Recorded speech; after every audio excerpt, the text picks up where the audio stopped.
Around 71% of our planet is covered by the ocean, yet somehow it is constantly moving. From a beach, the ocean may look calm from a distance, but it hides a complex conveyor system that spans the planet. If we were a droplet in the ocean, it would take us around 1,000 years to circle the entire globe.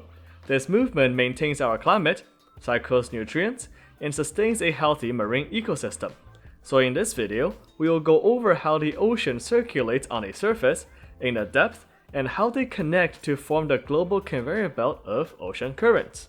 Starting from the top, we have surface ocean currents, which affects the top 100 meters, or 10% of our oceans.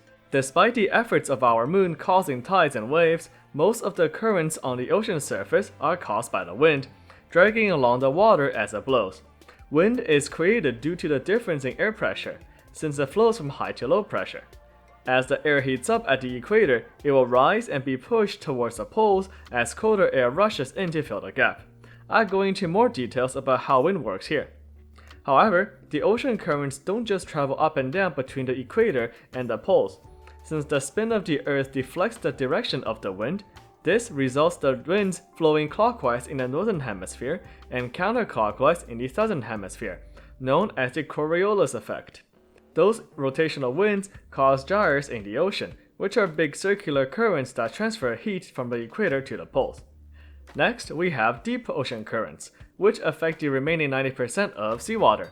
Here, water density carries the currents more than wind does. As the warmer water gets transported from the equator to the poles, they start to cool down, which increases their density. Once it's cold enough, some of the seawater will freeze into ice, which pushes their salt content out. This causes the surrounding seawater to become more salty, further increasing their density.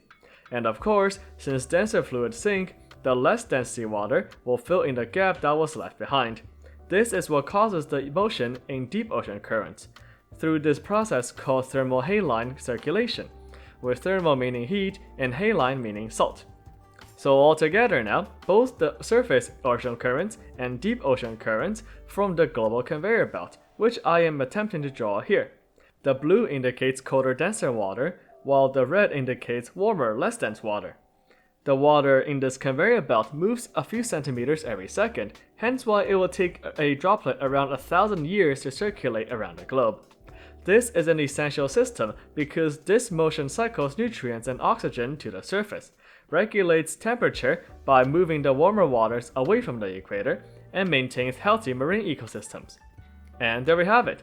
The ocean currents are caused by the combination of winds on the surface and the movement of dense seawater in the depth. Together, the currents form the global conveyor belt, recycling nutrients for marine animals and maintaining the climate for all of us across the globe. Of course, as we might expect, global warming is disrupting this balanced system. As the temperatures get warmer and as more sea ice gets melted, more warm seawater gets added into the conveyor belt. This will slow down the circulation, meaning that less nutrients get replenished and the warmer ocean will cause more severe storms.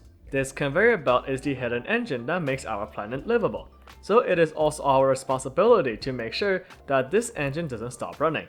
I hope that y'all have learned something interesting today. Thank you for your time, and stay hydrated.